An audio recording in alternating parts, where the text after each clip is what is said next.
स्वागत है आज के इस नए वीडियो में। हमने जो TRD UG PSI के 1000 प्रश्नों का सीरीज स्टार्ट किए हैं, ये उसका दूसरा पार्ट है। सबसे पहले मैं माफ़ी चाहूँगा क्योंकि पार्ट 1 के बाद पार्ट 2 अपलोड करने में ज़्यादा समय लग गया। अब से आने वाले अगला वीडियो समय पर अपलोड करने की कोशिश रहेगी। तो आइए स्टार्ट करते हैं इस क्वेश्चन सीरीज को। ट्रैक प्रोटेक्शन के लिए GNSR जो नियम है ये इस बुक के 15 अध्याय में 9.1 में बी में बताया गया है। यानी ये जो बुक आप देख रहे हैं ये रेलवे के नियम रेगुलेशन के हिसाब से बुक है। तो और इसके बारे में और जानते हैं। दोस्तों, हम जानते हैं कि भारतीय रेल व्यवस्था एक परिवहन का विशाल नेटवर्क है और इसके जरिए प्रतिदिन लाखों लोग यात्रा करते हैं। तो जाहिर सी बात है, भारतीय रेल का संचालन सुरक्षित रूप से होना आवश्यक है। इसके लिए जब तक कोई नियम नहीं हो तो यह भारतीय रेल का विशाल व्यवस्था को सुचारू एवं सुरक्षित ढंग से चला पाना आसान नहीं होगा। तो दोस्तों, इन्हीं नियमों का संग्रह इस पुस्तक में किया गया है जिसका नाम जनरल रूल है, अर्थात सामान्य नियम है। दोस्तों, हम इसको थोड़ी आसान भाषा में समझते हैं। जैसे कि आप सभी को पता है कि भारत एक लोकतंत्र देश है और इस भारतीय लोकतंत्र को अनुशासित एवं सुचारू रूप से संचालित करने के लिए एक पुस्तक है जिसे हम भारतीय संविधान के नाम से जानते हैं। ठीक उसी प्रकार भारतीय रेल को अनुशासित एवं सुरक्षित रूप से संचालन हेतु एक किताब है जिसका नाम GNSR है। इसके बारे में किसी और सेपरेट वीडियो में जानेंगे। फिलहाल अगला क्वेश्चन देखते हैं। अगला क्वेश्चन है एक्सपेंड ACTM, यानी ACTM का फुल फॉर्म के बारे में बात करें तो इसका होता है मैनुअल ऑफ AC ट्रैक्शन, यानी AC कर्षण नियमावली। ये जो होता है ये भी एक बुक है। ACTM की बुक की बात की जाए तो ये बेसिकली ट्रैक्शन डिस्ट्रीब्यूशन में जितने भी इक्विपमेंट लगे होते हैं 25 kc ऐसे सिंगल फेज सिस्टम में उनका मेंटेनेंस करने का नियमावली इस ACTM के बुक में दिए गए हैं। किसी भी इक्विपमेंट का मेंटेनेंस करना हो या किसी भी प्रकार का फॉल्ट या ट्रबल शूटिंग को सॉल्व करना हो तो हम इस बुक में उस इक्विपमेंट के लिए जो मैनुअल दिए गए हैं उसे फॉलो कर हम आसानी से फॉल्ट या ट्रबल शूटिंग को सॉल्व कर सकते हैं। तो दोस्तों, इस बुक में से हम नॉलेज लेकर अपने वर्क को आसानी से कर सकते हैं। अपना वर्क के बारे में ज़्यादा से ज़्यादा नॉलेज होने पर हम किसी भी होने वाले एक्सीडेंट से खुद को एवं अपने साथी को सुरक्षित रख सकते हैं। अगर हम बात करें कि इस ACTM बुक को जारी कौन करता है तो वह RDSO करता है। और RDSO का अगर हेडक्वार्टर की बात कर जाए तो वो लखनऊ में है। नेक्स्ट क्वेश्चन देखते हैं। 1 ton equal to what kg, मतलब 1 टन में कितना kg होता है तो वो होता है 1000 kg। यानी अगर इसको क्विंटल में बात की जाए तो 1000 kg को 10 क्विंटल होगा और 1 क्विंटल में जो होता है 100 kg होता है। ठीक है, नेक्स्ट क्वेश्चन देखते हैं। डिटोनेटर का कोडल लाइफ कितना होता है? 4 ईयर, 5 ईयर, 6 ईयर, 7 ईयर। इसका सही आंसर होगा 5 ईयर। इसमें एक और चीज़ है, जो 2010 से पहले जो डिटोनेटर बना है उसका मैन्युफैक्चर ईयर से 7 ईयर लाइफ रहता था, लेकिन अभी 2010 के बाद जितने भी मैन्युफैक्चर है वो 5 ईयर के डिटोनेटर आ रहे हैं। ये जो दिखने में इस तरह से आपको दिखेगा, जो इसमें एक पट्टी होती है। तो आइए हम जानते हैं यह डिटोनेटर क्या होता है और इसे रेलवे कर्मचारियों द्वारा कब और कहां प्रयोग में लाया जाता है।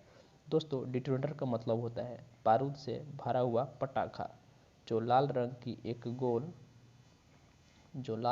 एक गोल डिबिया होती है जिसमें विस्फोटक मटेरियल भरा होता है। डिटोनेटिंग सिग्नल को इस प्रकार डिफाइन किया गया है। डिटोनेटिंग सिग्नल वे उपकरण हैं जो रेल के पटरियों पर इंजन या कोई अन्य वाहन उन पर से होकर गुजरता है तो वह जोर के धमाके के साथ फटकर चालक यानी लोको पायलट का ध्यान आकर्षित करता है, कुछ इस प्रकार से।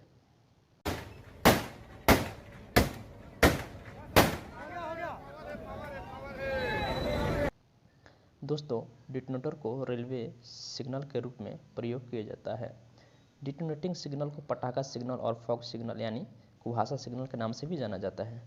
दोस्तों, हमारा इंडियन रेलवे देश के कोने कोने तक फैला हुआ है, जिस पर ट्रेनों का परिचालन सिग्नलिंग सिस्टम के द्वारा किया जाता है, यानी लोको पायलट सिग्नल को देखकर ही ट्रेनों को चलाता है। दोस्तों, सर्दियों के मौसम में भारत के कुछ ऐसी जगह है जहां पर कोहरे यानी फॉग इतने भयंकर होते हैं कि 10 मीटर आगे तक भी देख पाना लोको पायलट के लिए मुश्किल होता है। ऐसे में सिग्नल को दूर से देख पाना और उसे समझना लोको पायलट के लिए बहुत बड़ी समस्या होती है। इसी समस्या से बचने के लिए अंग्रेज़ों के ज़माने से डिटोनेटर की शुरुआत की गई है, जो कि भारतीय रेलवे आज भी काम में लेती है। जब कोहरा यानी फॉग ज़्यादा होती है तो सिग्नल से पहले निश्चित दूरी एवं निश्चित संख्या में इसे रेल पटरियों के ऊपर इसके दिए गए क्लिप की मदद से फंसा दिया जाता है। जब ट्रेन का चक्का इस पर ऊपर से गुजरती है तो दबाव के कारण यह डिटोनेटर फट जाता है और इसके धमाके के आवाज़ से लोको पायलट का ध्यान आकर्षित कर सावधान कर देता है और वह ट्रेन के स्पीड को कंट्रोल कर स्लो कर देता है, जिससे आने वाले सिग्नल को नज़दीक पहुंचने पर देख सके। इसके अलावा रेलवे ट्रैक पर किसी भी प्रकार के अवरोध या खतरा उत्पन्न हो गया हो तो लोको पायलट को अवगत कराने के लिए उस जगह से पहले निश्चित दूरी एवं निश्चित संख्या में डिटोनेटर का प्रयोग करते हैं ताकि होने वाले खतरे से बचा जा सके। तो कुछ इस प्रकार से हम इसका यूज करते हैं। आप यहाँ देख पा रहे हैं जी कि इसका मैन्युफैक्चर डेट 7/2018 से 7/2023 यानी 5 बरस का है, क्योंकि ये 2010 के बाद मैन्युफैक्चर हुआ है। तो इस प्रकार से इसका यूज होता है रेलवे में। तो ठीक है, नेक्स्ट क्वेश्चन देखते हैं। भारी वजन तथा तनाव टेंसाइल फोर्स को सहने के लिए किस टूल का प्रयोग किया जाता है? पहला ऑप्शन है discharge rod, max puller, grease gun एवं हैक्सॉ।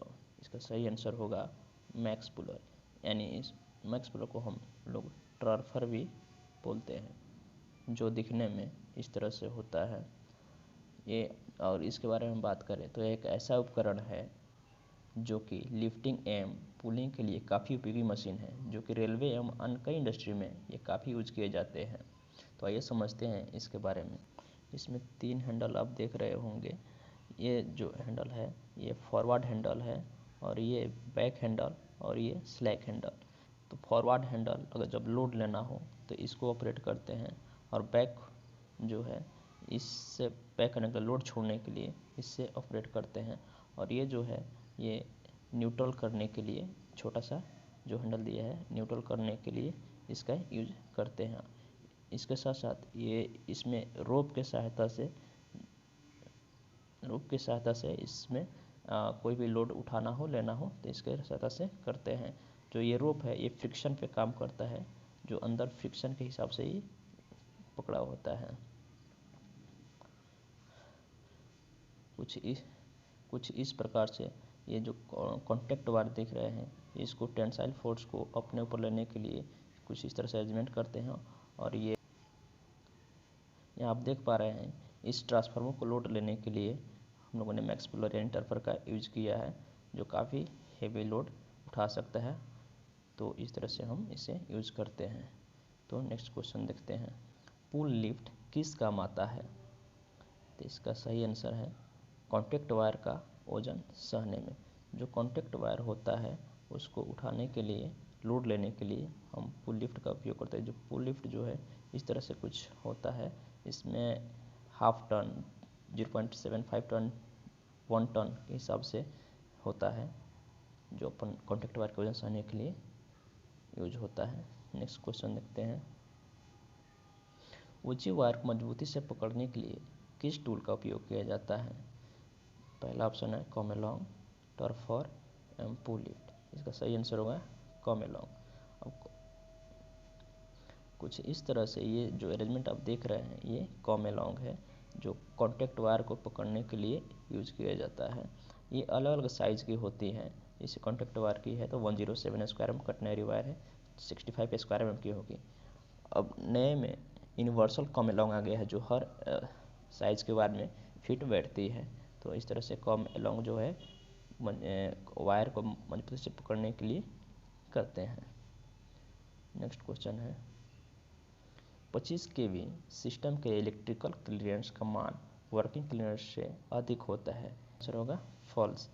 अब ये इलेक्ट्रिकल क्लियरेंस वर्किंग क्लियरेंस से अधिक होता है। ये इलेक्ट्रिकल वर्किंग क्लियरेंस क्या होता है इसके बारे में समझ लेते हैं तो आपका ये क्लियर हो जाएगा। मतलब ये कर रहा है इलेक्ट्रिकल क्लियरेंस जो है वर्किंग क्लियरेंस से मान अधिक होता है, ये जबकि नहीं होता है। तो समझते हैं एक्चुअली होता क्या है।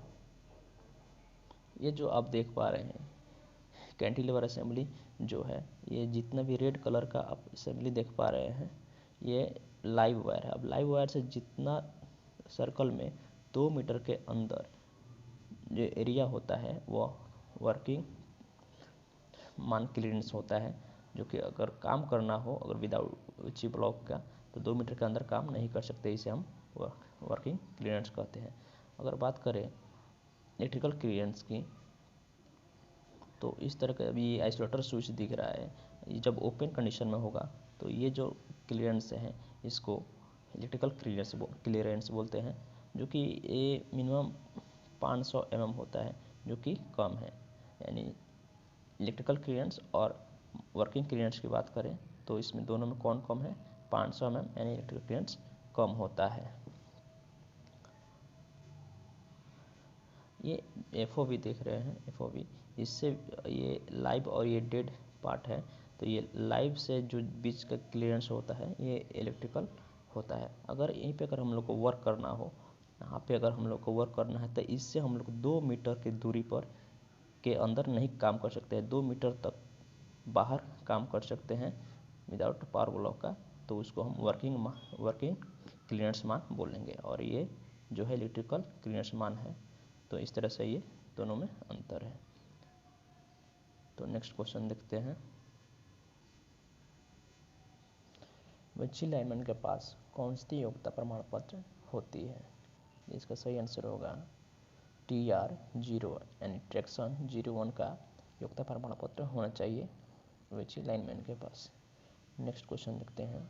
सुपर एलिवेशन क्या है? पहला ऑप्शन सुपर मास्ट की लंबाई 9.5 मीटर के अधिक लंबे मास्ट को कहते हैं।